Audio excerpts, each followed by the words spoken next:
watching the History Channel the other day, and they're talking about how a pharaoh in ancient Egypt, they would do the thing like, when I die, these 20 servants would be buried with me, that kind of thing. Yeah. And first of all, I was just thinking about the sheer egotistical balls on someone who's like, hey, listen, when Dave Kellett goes, you're all going too. You're all coming with me. We're all going down together. If that lung cancer gets me, you're coming with me. Here we go. We're all going down.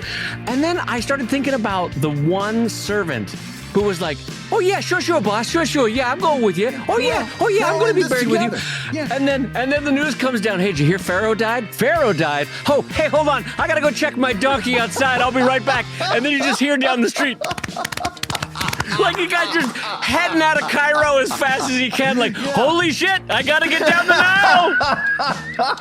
Boy, I gotta tell you, was there ever a better healthcare plan than the one that Pharaoh worked out? I mean, could you imagine being that servant, finding out that the Pharaoh has the sniffles? Sniffles! Get this guy some chicken soup. Get him some padding to sit down on. Take it easy, Pharaoh. Just take it easy. Slow down on fanning him with the palm fronds. You're going too fast. You're giving him a cold.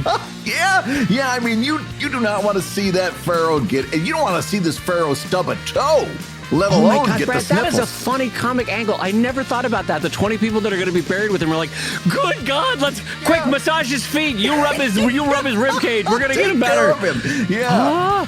Yeah, we got to keep this guy happy, healthy, taken care of. You gotta keep this guy with a smile on his face. Keep that boy above ground. I got things I want to do. I got and on that note, I'm going to say hello, everybody, and welcome to ComicLab, the show about not dying with Pharaoh and making comics. And not dying with Pharaoh and making a living from comics. I'm Brad Guigar, the author of the Webcomics Handbook and the creator of Evil Inc. And I'm his pal, Dave Kellett, currently cartoonist of Drive in Sheldon and not under a burial tomb, and co-director of Stripped. I don't know where that was going. And this week's Hour of Comics Advice is made possible by your support at patreon.com/ComicLab. So Dave, let's talk comics. Let's talk comics, my friend. Just a reminder for everybody, this show, this amazing show that we've got going on for you in the next hour is going out live to our Live Gab friends over at patreon.com/ComicLab. And you can join us over there. And the Live Gab goes up every week on Tuesday morning. It's also live stream with a live chat concurrently going on. And it is also archived. So if you ever need to step away for life, love, or learning, you can miss the podcast live stream. And every week when I say life, love, and learning, Brad does this face, and I don't know how to describe it. You go like delight. Clown car face. You're like, he said life, love, and learning. It doesn't necessarily mean anything like bad. Life, love, and learning can just be, daily going through life. I'm delighted by clever word usage, and life, love, and learning, between the alliteration and the rhythm and the fact that it fits into that sentence, is just, I'm delighted by it every time you say it. It's delightful because your face literally clown cars. You're like, you every time I say life, love, and learning, you're like, ooh. As a person who loves language, it's interesting to see how you light up like that. That's interesting. It's like a 2-year-old with a Jack in the Box. I don't have object permanence with this stuff. It is true. It is kind of like object permanence because every week it's like you're hearing it for the first time. It's like, Brad, I'm on week 9 of saying this. All right, well, let's get started, my friends. We've got a big show for you. And Brad has, oh my God, Brad is loaded for bear. He's got like 17 pages of notes. He's currently holding them up for the live stream. And Brad, you look like a beautiful mind right now with these notes. What is all that? You've just got pieces of red string going around your office. Well, you know what? You're not wrong. You're not wrong, because this one actually has something that connects back to 2011 and a situation that you and I both knew about. We were both in the thick of it. And there are a few red strings here. And here's another one. This topic that we're going to lead the show out with, one of the things that made me decide that we had to talk about this was somebody was talking about why they wanted to do this thing that I'm going to try and talk you out of. And they said, well, I want to have a lot of passive revenue streams. And it made me realize that having too many passive revenue streams, especially if some of them aren't good, could actually be bad for your business, right? And then you think to yourself, well, how could that be? Well, I'm going to tell you. What we're talking about is a new crowdfunding service called Subless, Subless.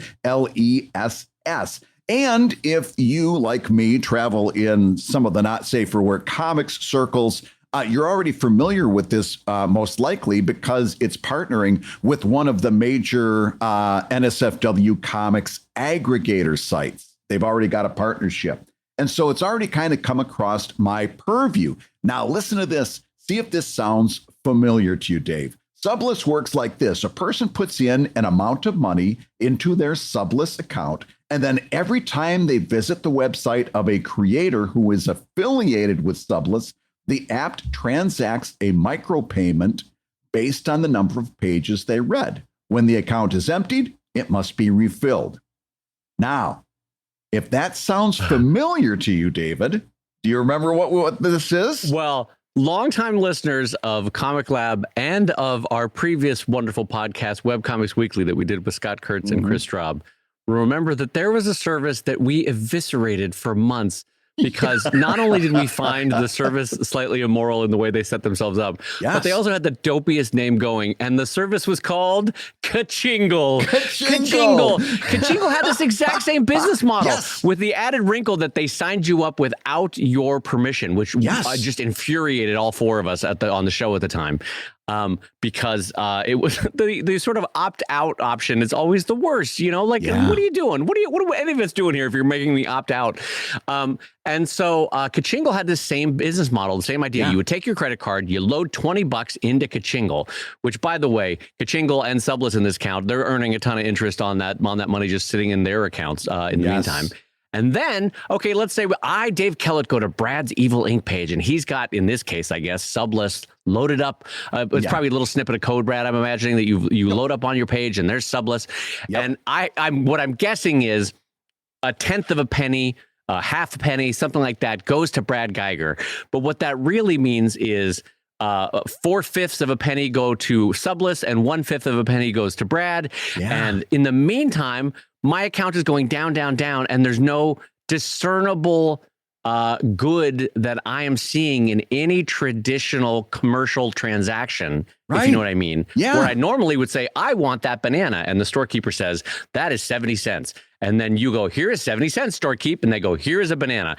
It's weird because by making this so frictionless, I've always thought this of both Kachingle and Subless, you actually remove a key part of the process of support, I think. Yeah, that's the first thing I want to talk about, economic psychology, right? We always say when we're talking about Patreon, people want things for their money. And the nice thing about Patreon is that there's an immediate reward for that behavior of giving the creator money, right? You get a lot of times instant access to what's going on inside the Patreon. You might get instant access to that archive that was behind Patreon. You might get access to things that are ongoing. There's an immediate response. There's an immediate stimulus response reward. And a crowdfunding app such as the one we're discussing today separates that. And not only that, but it starts to become oddly punitive because I've never seen this. I've never participated in this, so I can't tell you firsthand how it works. But there's only one of two ways that it can work. Either it's invisible or it's visible. Right? If it's invisible, you don't know how many dollars or how many pennies, like you said, you're giving to that artist. And basically, the more pages on that person's site that you read, the more transactions happen and the more it piles up. So if you read 10 pages, you give more money than if you would have read 1 page. Well, that's either invisible or it's visible. If it's invisible, super bad because you're getting no reward for that behavior. If it's visible, on the other hand, it's also bad because as you're reading, you're watching your account get smaller and smaller and smaller. You're actually, in a weird way, getting punished for reading more pages because you see your money drifting out the window, right? Yeah, and something that you have associated with doing for free for the last 20 years, i.e. surf the web. You're now actively seeing a number going down. You're like, it's been a half an hour and I'm $1.50 less. That could be, I would imagine, a bit annoying in your reading process. So yeah, I agree with you, Brad, that both of these ways And really, for me, the one that's more troubling, because I think it's the way that they were going to go, is you don't see the number go down. And then once every couple of weeks, you'll get a notice like, hey, time to reload your Subless or your Kachingle account. Yes. My spidey sense is that's the way they're going to do it. Right. And if that's the case, you're not getting any feedback on your movement in the world. You know what I mean? There's no cause and effect that normally would transact in commerce. And you need that both so that you don't engender a sort of angry customer. You know what I mean? And it's a sort of a what am I getting for my money kind of thing when you look at your bill for the gym for 30 days and you realize you didn't go to the gym for 30 days. You know, that it's going to be a version of that kind of feeling, except in this case, all you've been doing is surfing the web, and that 30, 40 bucks that you've loaded up went out into the ether, into God knows where, because you probably didn't get a notice saying, hey, this is a Subless page and you're actively being pinged for it. So I don't know. I find that there is a key part missing of what is a normal commercial transaction, and the lack of a psychological feedback here for the consumer is actually to the detriment of the whole process. Yeah, and that's why I think an app like this, a crowdfunding service like this, is going to deliver less money than Patreon, and I'll tell you why. I'm sure there's an auto refill on one of these crowdfunding services, right? Where you could say, well, just every time the account empties, put another $30 on it. Right, I don't know anyone that would be dumb enough to do that. Because let's face it, you could be, really into reading a comic and then wake up the next morning and realize that you would auto refill 10 times overnight, right? Yeah. That's not good. I can't imagine too many people are signing up for an auto refill. And if that's not the case, if I'm right about that, then what happens then is every time that account drains, that user has to go back and make the decision to put more money into it. Now, the reason Patreon is so good is that it runs on a subscription model, the same way as HBO Max and Disney Plus and all of these other streaming services, the same way that your gym, the same way that magazines way back in the day operated. It's a good system for businesses to run on the subscription system. It's also a fixed cost. It's a set it and forget it, and it's a fixed cost that you can budget to, Yep. And it happens every month, and you make one decision on Patreon. Pay attention to this. It's important. You make one decision on Patreon, and then it carries forward. You don't have to make any more decisions until you finally come to the point that you decide to jump out. And in a way that I think we can all see is different from Patreon, Subless actually pings you for being a super fan. You know what I mean? You're actually getting penalized by being so like, oh, if I really love Brad and tonight I'm gonna sit with my laptop and read 300 pages of Evil Inc. That is a different way of being penalized than if I just subscribe to Brad for $5 on Patreon. Right. I set it and forget it. I unlock all the stuff that I wanted on Patreon and I'm good to go. But now with Subless, by really loving Brad, it's like a hug of death. I'm now paying through the nose for really enjoying Evil Inc. You know what I mean? It's a different kind of a process that I don't think benefits the fan reader reaction there that you want. Yeah, absolutely. And so what happens is this is where I really wanted to come into this, because now that we've established all of that, you have people saying, well, listen, it's another passive income stream. It's another passive revenue stream. And you hear this. By the way, if you've ever heard yourself saying this, or if you've heard a friend saying this, this is one of those red flag sentences that come out of your mouth. Like, hey, every dollar counts, right? Have you ever heard somebody say that? Or you'll hear, well, that's a buck I didn't have. You'll hear I hear that one a lot. Well, that's a buck I didn't have. That's a buck I didn't have. Here's a few things to talk. That's a red flag statement. When you hear it coming out of your mouth, you got to run to a mirror and say, stop, don't do this. This is a bad decision. So here's the deal. They make a big mistake when you're confusing something like this for a passive revenue stream, because I'm going to argue that although it looks passive, it's actually not. Let's talk about the difference. A true passive revenue stream focuses on a knock-on effect. Think about this. Ebooks and e-comics are a great example of a true passive revenue stream. You upload it and you're done. You might promote it a few times and then you move on, right? And when you upload the next e-comic or the next book, people see the older stuff and they buy some of that too, right? That's called the knock-on effect. In fact, you set it and you forget it. right? You're going to upload that e-comic. You're going to let that build in your library, and then you're going to let that pile on. Now, a secondary crowdfunding, like if you've already got a Patreon and you're thinking about adding something like Subless, and let's not beat up on Subless, because I feel the same way about Ko-Fi or Coffee, however they're supposed to be pronounced. I feel the same way about them and any other secondary crowdfunding that you're trying to do along with Patreon. For me, it's Patreon and Kickstarter. Patreon's for ongoing, Kickstarter's for products. Well, yeah, and virtually the same argument, and not to derail you, because it's the same extension of that argument. This also goes for people like, well, if I'm going to kickstart it, why not put it on Indiegogo at the same time? God. And why not put it on GoFundMe at the same time? I have three different systems working for me. And we've talked about that in the past, but it's the same kind of thing that Brad's arguing here, is that there's actually a net detriment to trying to get every dollar in that pocket because your communication gets muddled, your fans get muddled. But keep going, Brad, because it's the same kind of argument there. Well, let's talk about why that's not truly a passive revenue stream.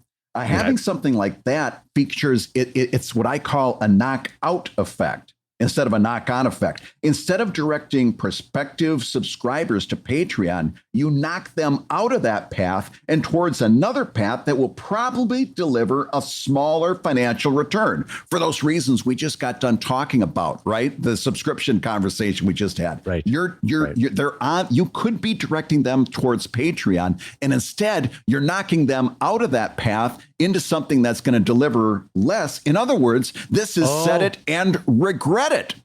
You put them on you've got this thing set up. Now who's doing the clown face with the love of language? Set it and regret it is a great phrase. Sorry, that was delightful. That's why I've been writing these notes.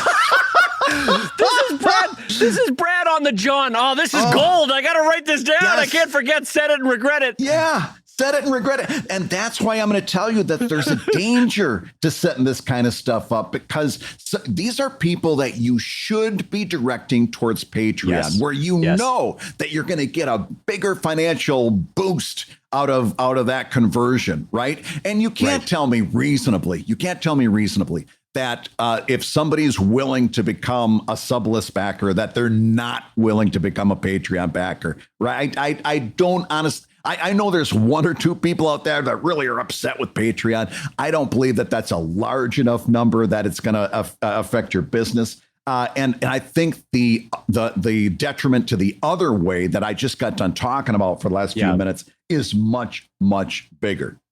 Yeah, I wish this is one of those situations where I wish we were NBA trained, because I'm sure there is a phrase for a converted customer that is a net loss in terms of, yes, you made $10, but had you done it a different way, it would have been $20, that kind of thing. I'm sure that there is an MBA word for that. But because what you're doing, like Brad said, is you're converting a customer to action, but you're converting them to a less successful action. So yes. I got every dollar on the table. Yeah, but maybe you could have gotten $5 instead of $1 if you had gone the traditional way or the better way or the more fruitful way. Yeah. And I think, in addition to what Brad's saying, you're also fighting a marketing stream, because now you have to communicate to people, what is Patreon? How does it work?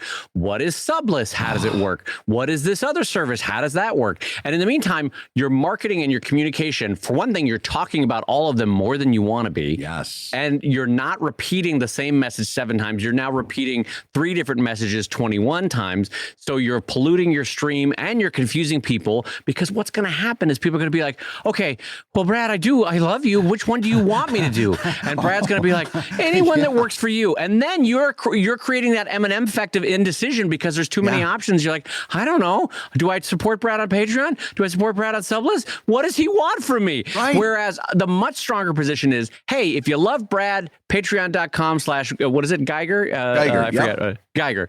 Guigar, by the way. Just go check it out. It's a worthwhile read. Patreon.com/ Guigar. Anyway, but saying that again and again and again is so much more powerful than this watered down, mealy mouth, like, you can go to one of these 15 sources. Yeah.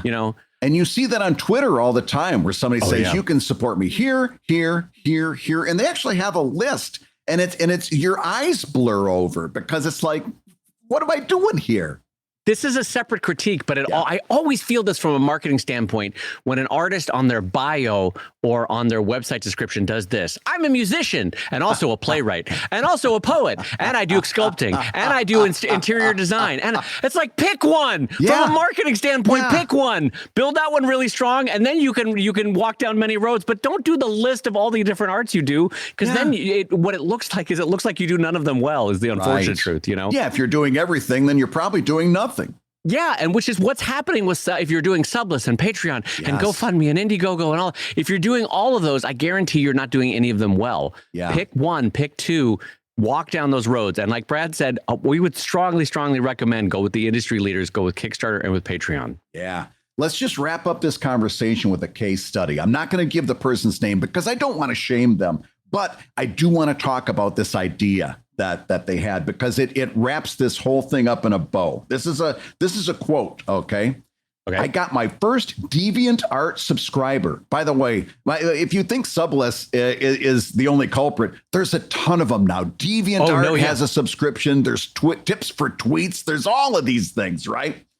So here's his quote. I got my first DeviantArt subscriber. I made $8.15 from a $10 subscription, and they'll take another 2% when I cash out. Plus, it takes 14 days to clear. Sounds a little sus to me, but every dollar counts, right? Holy camolies. No, every dollar does not count. You just took somebody that should have been directed towards Patreon, where you could have gotten them to do a $10 subscription for a number of months. You're taking less money from them, from something that has a much worse payout. You just hurt yourself. You hurt your business. And you did it because you took that every dollar counts mentality that is not good business decision making. Also, totally separate from everything else, I love the description of that process of getting your cash. So I get $8.15. Plus, they take 2% out when I transact the withdrawal. And I can do the withdrawal 14 days from now. And I have to take it in Ethereum in a server out of Nigeria. And I have to pick it up with a donkey, and the donkey has to carry the cash across the border. It's like, what is that process? Good God. Yeah. But every dollar counts. Yeah, but every dollar counts. Exactly. So a part of this is it is worthwhile to, and there's a reason why certain industry leaders are doing well. It's because they do a thing, they do it well. The marketing, your marketing can be clearer. The amount of advertising to convince a person that the platform is safe, secure, and worthy of doing, i.e., what is this Subless thing? Right. There's less work there. There's just a lot of reasons to avoid. And again, going back to the core thing that I think at the beginning, which is the commercial transaction. If it's invisible, it's painful. And if it's visible, it's painful. Yeah. So both of those, I think, even not having used the system, I can kind of predict that this is going to go down the path that Kachingle does. Brad's 100% right. Yeah. This is not what you want to do. We've seen this already before. we know where it goes, and it doesn't go to a good place. Be very careful when you're trying to talk yourself into multiple passive revenue streams. Make sure that they actually are passive revenue streams. Remember, you want to set it and forget it, not set it and regret it. Hey, if you're listening while you work, take a minute to stand and stretch. And while you're doing that, we're going to tell you why you should join us on Patreon. When you do, you're going to get hours and hours of podcasts that we recorded just for backers. And exclusive Patreon posts that go even deeper on ComicLab topics. And access to our exclusive Discord server, which is a thriving community of professional cartoonists. So you can support the show you love and get tons of actionable resources for your own cartooning. And listen, if you can't swing a pledge this month, we get it. No worries. Yeah, listen, you can still support the show by rating us wherever you get your podcasts. Just leave a 5-star review and a few kind words. That, along with mentions on social media, is incredibly helpful. Now, everybody, let's talk comics. Oh, Dave, I almost forgot. I wanted to look in on something that's been fascinating me for the last couple of weeks. DinoKickstarter.com. How you doing? DinoKickstarter.com. Brad, so far, I got to tell you, there's no way for me to predict it because we're heading into the last 2 weeks, and this show will go up 2 weeks from now. But as of right now, it is looking like it is going to be the most successful non-drive book I've ever kickstarted. So thus far, I have kickstarted 3 drive books, and they've all, knock on wood, they've all done great. They've done over 100,000. But Sheldon books, as I talked about on the show, tend to do between 30 and 40 and something $1,000. And this one, it looks like it's going to beat those, I think. Question mark? Wow. I'm not quite sure. My projections seem to show that. So I am really grateful to everyone who's gone over to dinokickstarter.com and jumped on the book. It's going to be gorgeous. It has a cloth wrap spine. It has a built-in ribbon bookmark. It has gorgeous end papers of this beautiful paper stock. It's going to have metal foil on the spine, and the whole layout is gorgeous. And I'm really proud of the book. It's going to be delightful as heck.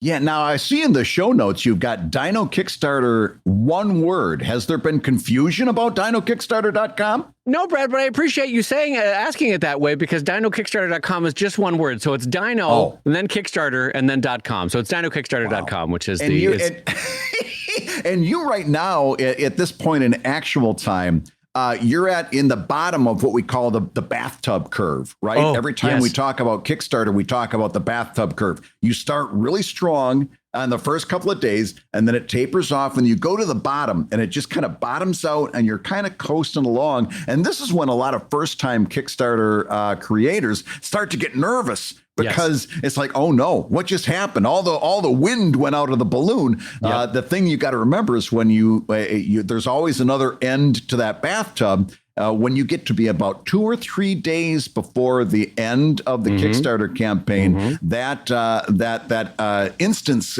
pops in. What's the word I'm looking for? It's going to be over soon. So. Well, I don't know. No, you do get this sort of exponential growth curve in the last 3-4 days there. I mean, it's you can let's talk about this for a second. Why not? I am currently in the I hate myself, I hate this Kickstarter, I hate everything about it mode, because the growth rate drops to like 1%, 2%, 3% of what the strongest points were in the campaign. So you automatically turn that inward of like, well, I guess I'm a failure. Oh, I don't like this. I don't want to do this anymore. But the truth of it is, the first 3 days of a Kickstarter campaign and the last 3 days of a Kickstarter campaign roughly tend to be about 2/3 of the income of the campaign. So then you're left with about 24 days of going, hey, everybody, I got a Kickstarter going over at dinokickstarter.com. Sure would be nice. And you'll get 1 reader going over, 2 readers going over. And then you'll have this burst in the last 3 days. And again, as I said, in the first 3 days. So it is a weird sort of trough that you have to slog through.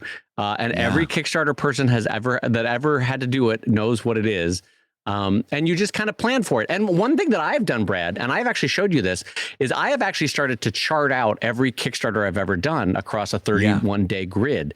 And it is psychologically helpful to remind myself, okay, this campaign ended up doing fine, and it had this kind of a growth rate for 10, 15 days. So extrapolating and literally carrying the graph forward onto this one, yep, I can see that we're going to be fine on this one. And so data is always helpful in these cases. So I really like that I chart those out every week or every campaign and save them for future campaigns. Anyway, over at dinokickstarter.com, head over. Just a couple of days left. I think, in fact, when this show goes out, there's only 1 day left. So you're going to want to head over to dinokickstarter.com, because right now is the time to get in, my friends. You don't want to miss it. That's the word I was looking for. Urgency. Urgency kicks in, and then people got to jump in. Now, speaking about urgency, here's something you got a little bit more time, but it's still very urgent that you start making your travel plans. And that is for the Charles Schulz Museum on November 12th. Dave and I doing a live ComicLab show from the museum to celebrate what would have been Charles Schulz's 100th birthday.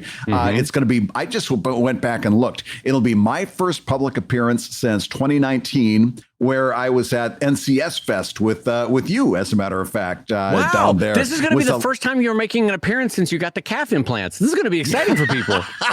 Yeah. So I'm looking to show them off. So Brad will definitely be on shorts on stage there. That's going to be a real big hit for everybody. That's going to be great.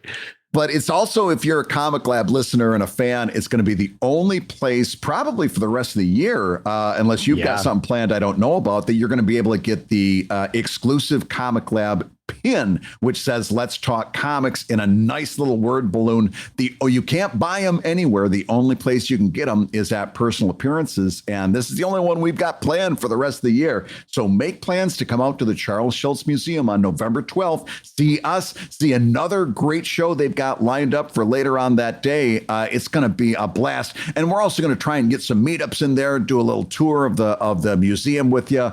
We've got a lot planned for that day, but you've got to be there to make it complete. So it's November 12th at the Charles Schulz Museum. That's right. Santa Rosa, California, which is just north of San Francisco. It is a gorgeous part of the world. Also has some amazing wineries around it. And once again, we're going to be doing the afternoon recording of the live podcast on November 12th, and we will see you there. Okay, now, Brad, I've got a question to read to you from patreon.com/ComicLab.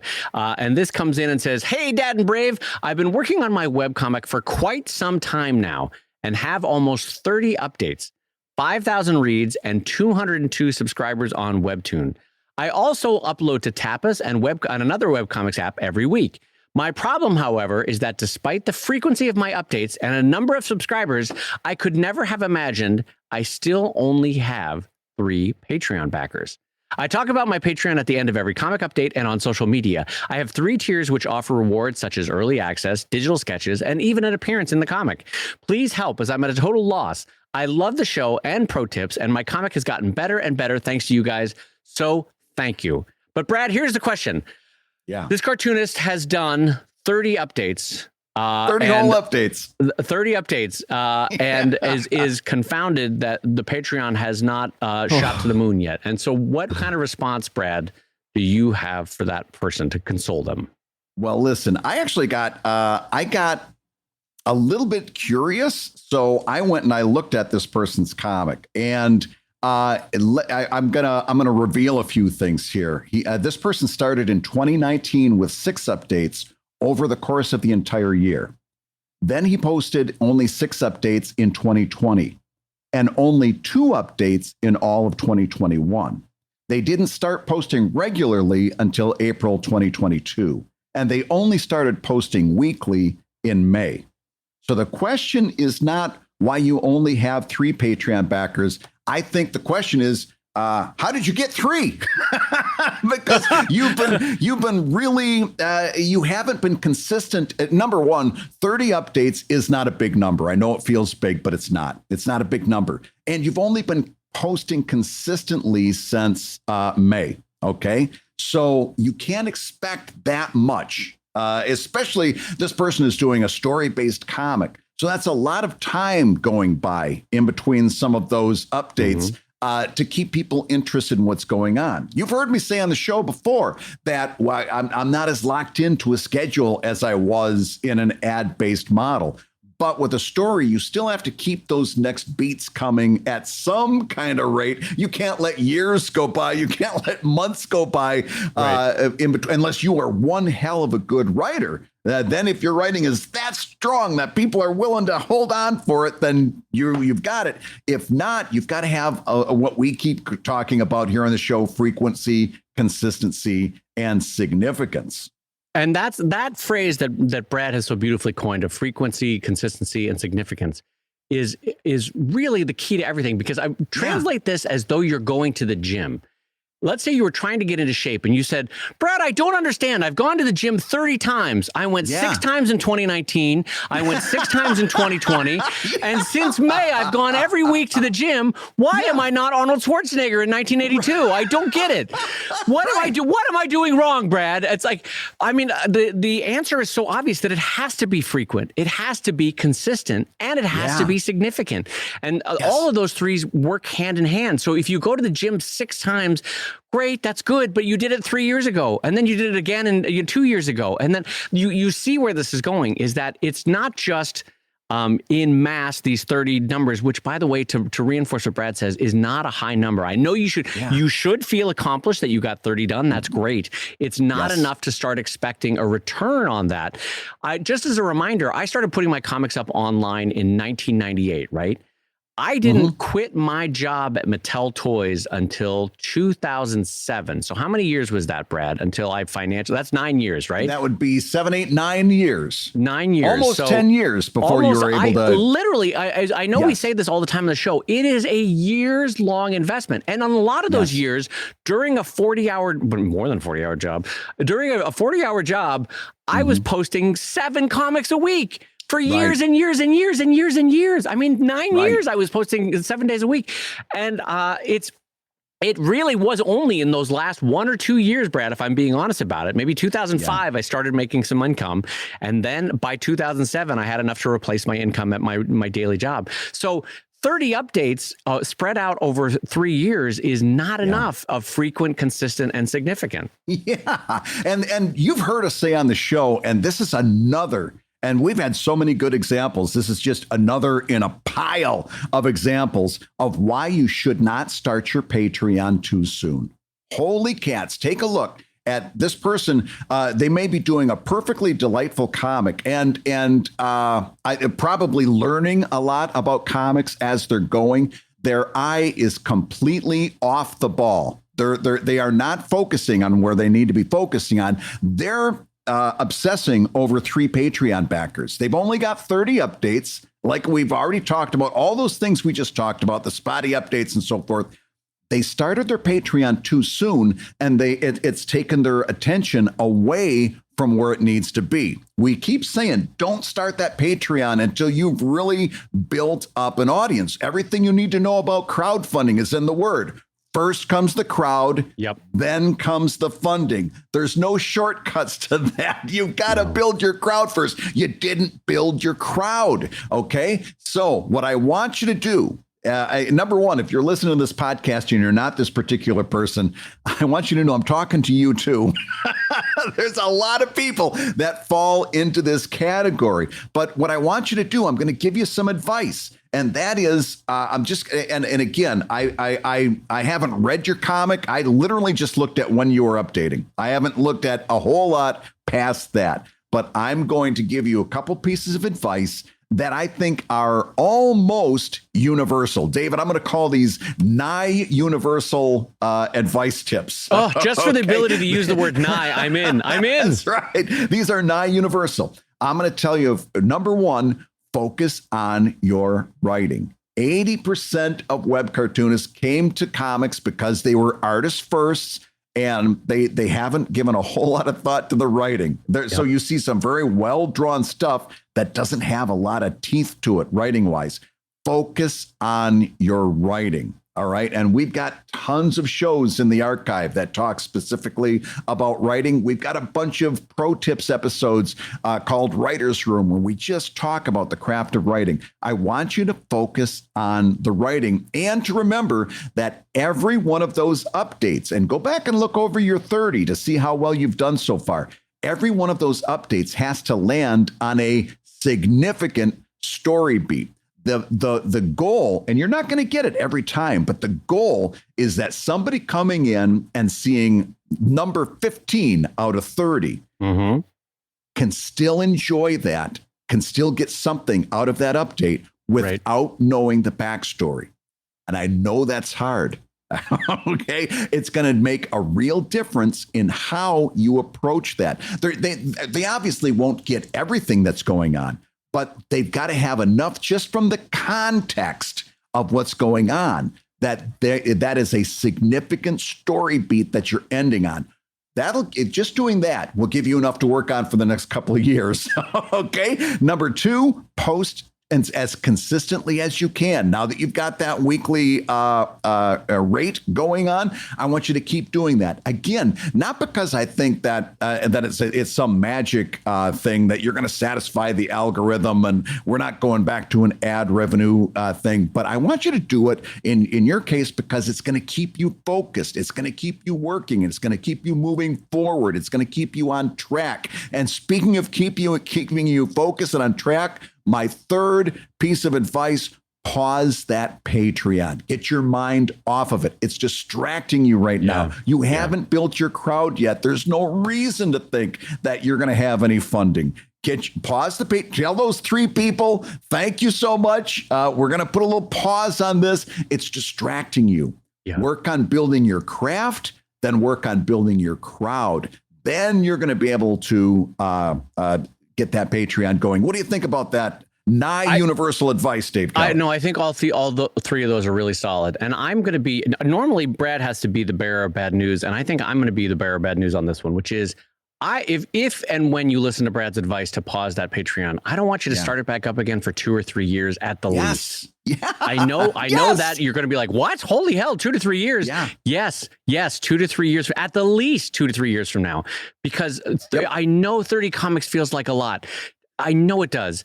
Take it from 2 older dudes that have done 5,000 or more comics at this point. You need to build a bigger archive, and you need to focus on the craft. Don't worry about the marketing. Yeah.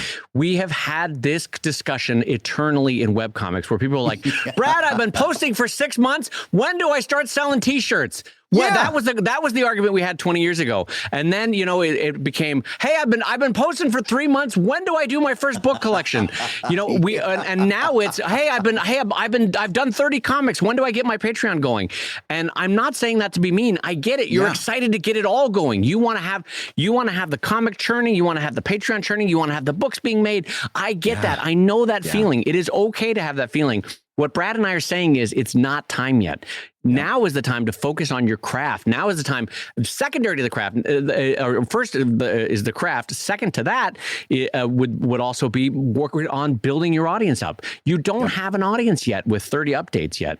At best, I can guarantee you, without knowing anything about this situation, of those 3 Patreon backers, I guarantee you one of them is family and you don't know about it. I guarantee you one is an old college friend and you don't know about it. I'm not being cruel. I'm being honest about it, because that was us. That was everybody. Yes, when you're first starting, my mom, my sister were the biggest supporters of my comics when I first started, right? Because they love you and they want to see you do well. Yes. So I guarantee you that Patreon is actually not appealing to a broader audience. I guarantee you one of them is either a relative or a friend of those 3. And so put it on pause, and put it on pause for 2, if not 3 years, until your craft is higher, until your audience has been built. Yeah, Dave and I call this syndrome, it's Friday and I'm not famous yet. And it's understandable. We totally understand it. We've been there. I can't tell you how many Fridays that I haven't been famous yet. There's been a lot of them. I still feel that way, Brad. If I'm being honest about it, in my saddest egotistical moments, I'm like, why am I not blowing up, and why am I not in New York Magazine? Where's Dave Kellett on time? I should be on the cover. It's been 20 years. Where's Dave Kellett's crown? That kind of thing. Yes, I'm still jealous that you made that comics history book and I didn't make it, for crying out loud. The one with the who cares? But what I'm getting at is that no, I'm being honest about it, because it's like you and I talking about the Eisner Awards. Yes, it'd be wonderful to win one, but the next day, who cares? You're still got to put in the work, Yes. And so, what was I going to say? So anyway, yes, we all feel this. And I that's why Brad and I can completely understand this, because we know that feeling, because in a way we still have that feeling, which is it's Friday and I'm not famous. And you want it. And that's the good thing. But now you take that energy of wanting it and you put it into 2, 3, 4, 5 years of work. And the wanting it will translate into better and better and better craft. And that will translate into building a bigger and bigger and bigger audience. And that will translate into an income that you can start to rely on. Gosh, can we talk just for a second about shortcuts? Because I'm not saying that this person is doing shortcuts, but this dovetails really nicely into something that I've been noticing more and more. And that is, there's a huge temptation to take shortcuts, right? Even on social media, right? There'll be, and I noticed a few of these popping up in web comics, like a Twitter account that promises to retweet your comic tweet on Twitter, right? Yeah, and the whole idea is, hey, nobody's retweeting my stuff right now, but if I sign up with this entity, they'll retweet me, and then I'll get a retweet and I'll get a little something going. It's a shortcut, and it's a shortcut because A, you're not earning that retweet, and B, what do you think happens when the Twitter algorithm sees that you're being retweeted every time you tweet a comic update by this entity? You look like a spammer. You're actually in my opinion, you're taking a bigger risk of hurting yourself in the long run if you're doing this than you do if you just, again, and I know it sounds so lame, focus on doing good work. Good work will travel on social media. You don't need shortcuts. You don't like signing up with somebody who's going to promise to retweet you every time you tweet. Organic social media still does work. It's slower. It's frustrating. It can be really a drag. But every time you see a shortcut, I'm telling you, there's a little something in the background that's listen, there's no free lunch. That's what I'm trying to say. There's no free lunch. But I want to circle back around, having been a little bit hard-nosed about it. Now I want to put a softer edge, which is I want to just I want to put emphasis on the fact that 25-year-old Dave Kellett was exactly this. I just wanted it so bad. You are not alone in this feeling. You are not alone in this feeling. I was looking for any shortcut I could get. I thought, hey, I've done 100 Sheldons. Why is am I not blowing up on these comic web rings that we had back then? Or why am I not getting this or that? Or why are things not happening for Dave Kellett? And because I think when you're starting out, you think like, I only have so much time. Why is it not happening right now? And unfortunately, as with everything good in life, it just takes time and continued perseverance and continual improvement and keeping your head on a swivel and watching what's working in your industry, and then particularly watching with an editorial eye what's working in your work. And that just takes time. It takes continuous, significant updates. I don't know. I want to let you know that you are not alone, that I walked that path. I still honestly walk that path now. And so you are not, I'm not being critical of you. I'm just trying to tell you from slightly further along down the road, Cartoonist, that you just got to modify your expectations because it requires more work, more continuous work, more frequency in that work, and then more significance in each of the updates that you get with your, and that's going to take continually improved writing. And so Brad and I wish you the best because we have walked this road. We have walked the road that you're on right now. And we know how it feels. We know that it's very frustrating. But but that's why you have to focus on the work right now, because that's where you're going to get your most satisfaction. Listen, you're not going to get your satisfaction on social media right now. You're not going to get your your satisfaction from crowdfunding. Right now, you have to get your satisfaction over a job well done. And you got to focus on that right now. You know, that's a really good point. That's where you're going to get that best satisfaction. Yeah. Focusing on satisfaction from the work, because that joy will power you to do tomorrow's comic or next week's comic. So yeah, Brad, that's a really, really good. God damn it. You're smart. You're good. Well, then listen, I'm not going to do better than that. So let's get one more question in, because this one, I'm telling you, is this one I'm going to be interested to hear your thoughts on it. It's a great question. This coming in from one of our Patreon backers who says, hello, OG comicers. When you two started, most people only had computer access at work or school. So on the weekends, the internet was all but dead. Yeah. We used to say in webcomics that we were bringing workplace productivity down by 10% every week because people were reading our stuff instead of working. So he goes on to say, nowadays, most households have at least one laptop. Tablets are common. Virtually everybody has a smartphone. Is the internet still a dead zone over the weekend, or is it busier than ever for non-work and non-school stuff than weekdays? So David Kellett, internet traffic on the weekday or on the weekends, where do you stand? Okay, this is interesting. I have not put an active thought to this in many a decade, so I will clarify my thoughts on in this way. It is definitely better than it was in terms of traffic way back in the day, in the late 90s, early 2000s, when absolutely with dial-up, or everyone went to their college computer or their work computer because that had the T1 line or whatever it was back then, and you were very excited because it was different than your shitty line that you had at home that you were paying for.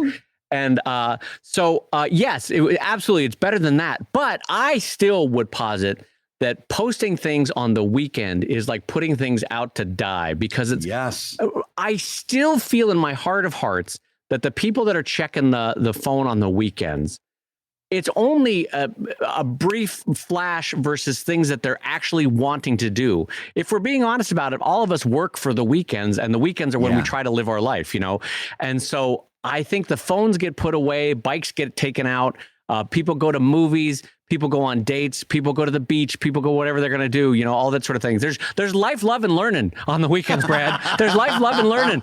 And so honestly, I still would maybe the numbers are better, and I would strongly agree that the numbers are better than what they were in the 90s and early 2000s. But I would still think the weekend is where things go to die on the internet. Yeah. I agree 100%. I would rather do any number of things than to post something important on the weekend.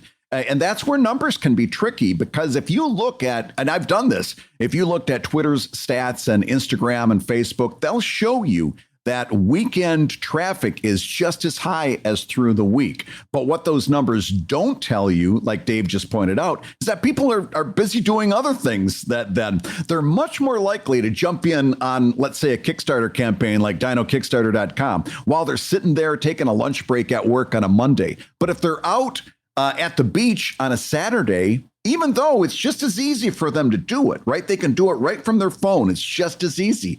They're distracted. They're doing other things. They've got other things on their mind. Weekend is typically where people take a little time for themselves.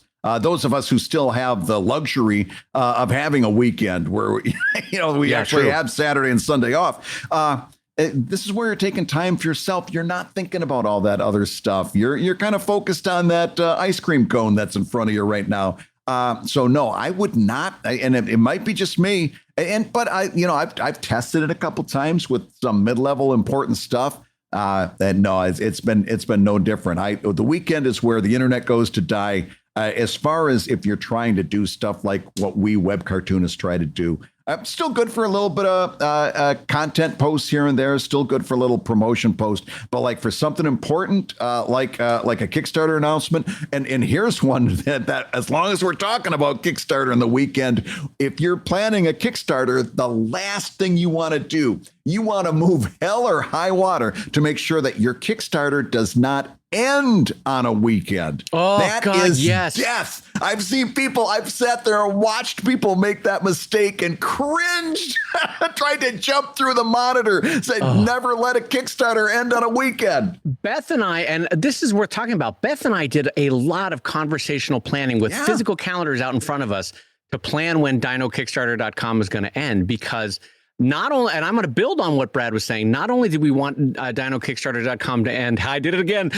during the week, but we made an intentional effort to have it end within a certain block such that people on the West Coast were alive and moving around, people on the East Coast were alive and moving around, and people in Western Europe were not yet in bed. You know what I mean? Yes. Or if they were in bed, they were at least had their phone in front of them as they're scrolling through in bed, that kind of thing. Right. So time and date are both important still on the internet. It is, if you want to get everybody that you can think of, aside from Australians, which will be on a very different time scale. Yes. If you want to get Western US, Western Canada, Western US, Eastern Canada, Eastern US, and the West of Europe, there's a certain time period, and you could work out the math yourself with different time zones. There's a time period where that's the best time of day to post. And I would also recommend, if there's something truly important in your life, maybe not on a Monday where everybody's really got to get back to work. Maybe not on a Friday where everyone's really kind of flaking on work. Monday, Tuesday, Wednesday, within a certain time period where you get those three major time zones. I think that's the golden period for me. If you have truly important news to drop. Yes, time and date. The most important thing. And as a matter of fact, on this particular date, we've run out of time because we've done another ComicLab podcast just for you. And I get to say that you've been listening to ComicLab, the show about making comics and making a living from comics. Your hosts have been my friend Brian Guigar, the guy who knows to always drop bad news at 5 p.m. on a Friday so it misses the news cycle. And he's the editor of webcomics.com and the creator of Evil Inc. at evil-comic.com. And my friend with perfect comedic timing, Dave Kellett, the co-director of the comics documentary Stripped, the cartoonist of Sheldon at sheldoncomics.com, and the newly redesigned Drive at drivecomic.com. And for another day or so, there's still time. That urgency is afoot, however. Get yourself over to DinoKickstarter.com and make sure you get yourself some of those wonderful rewards. And I'm telling you, I've got the anatomy books on my shelf. I love every one of them.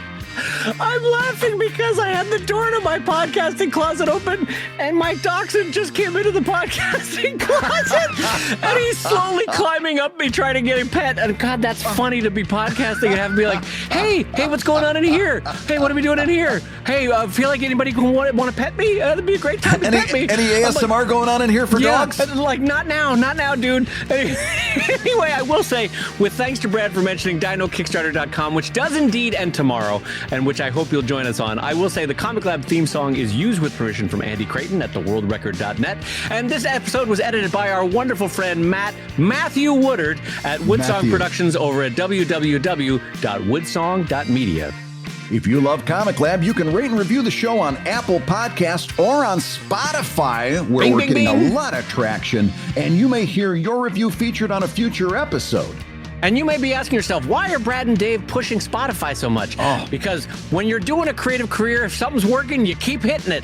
And for whatever reason, I don't know why we're blowing up on Spotify, so we're going to mention it every 5 seconds. Yeah.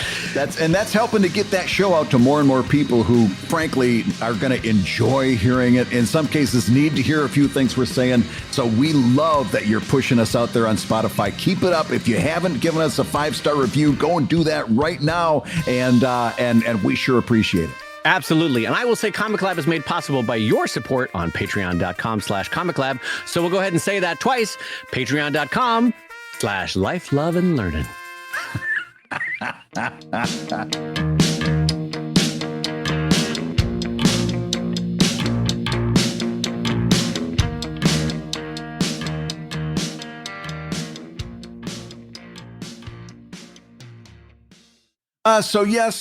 Thank you for coming in for the meeting here. I am, of course, working human resources for the Pharaoh Amhotep, and you are? I'm applying for the servant position for Amhotep. Hi. Okay, great. Now you do realize if you get this position, you'll be serving this Pharaoh. You'll be getting him like grapes to eat when he wants grapes. You understand that? Yes, you can see from my resume read that I've done fanning with palm fronds. I've denuded grapes. I've fed both dates and nuts to various rulers in my region, and I just think it would be great to work for Amhotep. I'm just a big fan. I would love to work for Pharaoh. That's wonderful. Listen, your references look great. We do have to say, of course, part of your signing this contract means that if the Pharaoh dies, you are going to be buried along with the Pharaoh. You understand that, right? I'm sorry. What? I'm sorry. What? If the Pharaoh dies, standard contract. Yes. This is a standard contract. If the Pharaoh dies, you get buried in the pyramid. It's a lovely pyramid, by the way. You can see him working on it right now. God, that guy's good with the whip. They're working on the pyramid right now. You'll see how beautiful it is. You get buried in the pyramid with the Pharaoh if he dies. Just a point of clarification. That's a metaphor, meaning I go on to the next job, right? No. This there's nothing metaphorical. We just literally put you in the pyramid. You're done. When the Pharaoh dies, you die in the pyramid. Lovely pyramid, building it right now. A big honor to get buried in the pyramid with the Pharaoh, who, by the way, not for nothing, he's got a little case of the sniffles right now, just to tell you. But we think he's going to pull through. You get buried right in the pyramid. Hard pass. I'm so sorry. Well, I think this might not be the job for me. I hate to let you go. You've got such good references. Listen, I've got just one more question here on my form. Where do you see yourself in 5 years? I'll be honest. We're working at a different job at this point.